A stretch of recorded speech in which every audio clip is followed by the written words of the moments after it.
Meaning of half-volley. Half-volley. Half-volley. Half-volley.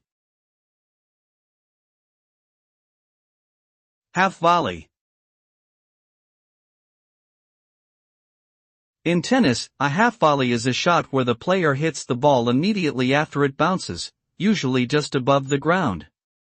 It requires skill and timing to execute well, and is often used as a defensive shot to return a low, fast ball from the opponent. However, if executed poorly, a half-volley can result in a weak or erratic shot that is easy for the opponent to capitalize on. Overall, the half-volley is a useful tool for a skilled tennis player, but requires practice and precision to master.